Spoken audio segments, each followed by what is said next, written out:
Hey everyone, this is Karen Waksman, founder of Retail MBA. Today we're going to be talking about your wholesale business. So if you have a great product and you're trying to sell to retail and trying to figure out your wholesale business, this training will give you some things to think about and how to get started today. With that said, let's talk about wholesale business. So let's talk about starting to sell to retail chains. A common question that comes up all the time in my workshops and classes is how do I start selling to retail chains? I have a new product, or I have a product and I want to sell to stores. And the first thing you need to do, honestly, is you need to get retail ready. You can't just go after a retail chain without being retail ready, meaning that your pricing is correct for stores, that your packaging is accurate, that you have all the different softwares and things set up properly, insurance. There's a whole slew of things that you have to do in order to work with retail chains. So step one before actually reaching out to them is actually making sure that the product is retail ready. To give you an example, we have a done for you service where we actually reach out to retailers on people's behalf. We, for years, just sold a training and coaching system and other things.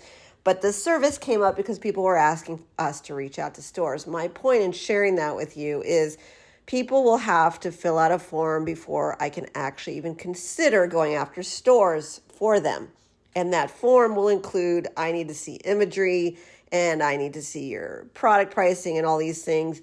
I need to know what you've set up so far so that I could actually take an assessed look. And then if I believe that you're actually retail ready, meaning I can literally go after a store tomorrow, that's when I start selling to retail chains, hopefully with you if we worked out the details. The point is that I need you to have a lot of things done for me to do my job. And a lot of people get so overzealous, so excited about selling the stores that they don't have these things in place. Now, the good news is if you want to know what you need to do, we actually have a training coaching system called Retail MBA. And honestly, it'll walk you through everything there is to know about selling a retail chain, the prep part, and all the details.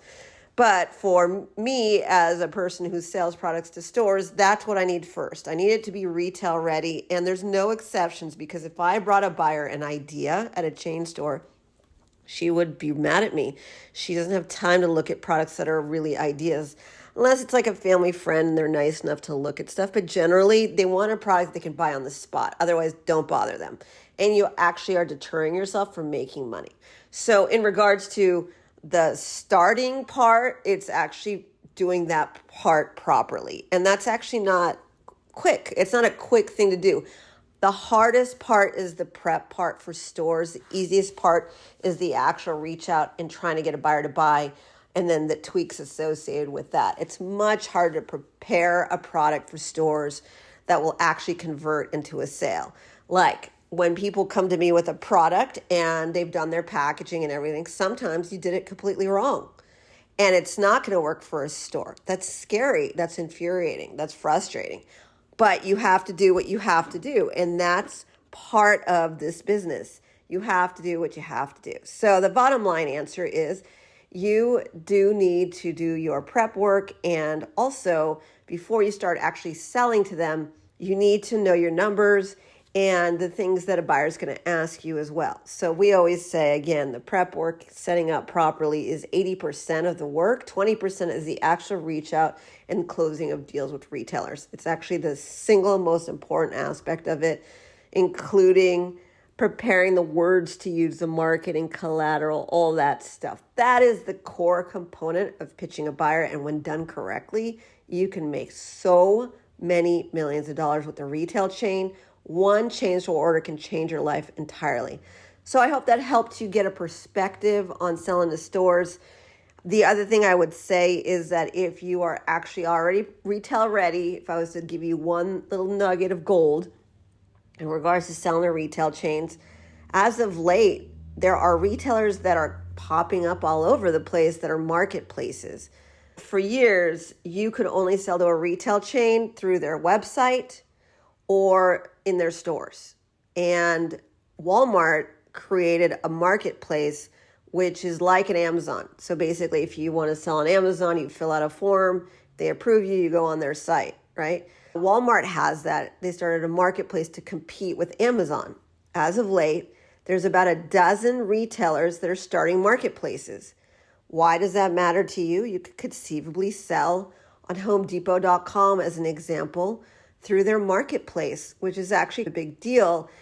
It doesn't mean that you're getting a purchase order. It doesn't mean that it's the same thing as selling to HomeDepot.com. It means that you basically get to be under the HomeDepot.com website in a different way, like an Amazon seller, someone who's actually filling out forms and submitting their product on the site. The difference is you're not getting a purchase order and all these things, but you are getting on their website, which receives many millions of people a month coming to their site. So that is the reason why you'd want to consider it. And so that is a way that you can start today. This is Karen Waksman, founder of Retail MBA. If you want to know all about the marketplaces, how to get into stores and so forth, and how to make real money with stores, because unfortunately with marketplaces, it's like starting another business. You can put something up on a site, but if no one knows about it, there's things you have to do to scale it. And again, my goal would always be to get a purchase order. So if I could get the buyer at Walmart.com to buy my stuff, or Walmart stores, or the same thing for Home Depot, I would rather do that. But ultimately, it's a great first start, and it at least gets you started and moving and so forth. This is Karen Waksman, Retail MBA. Our trainings and coaching systems and our live events and everything are listed on .com. Thanks so much.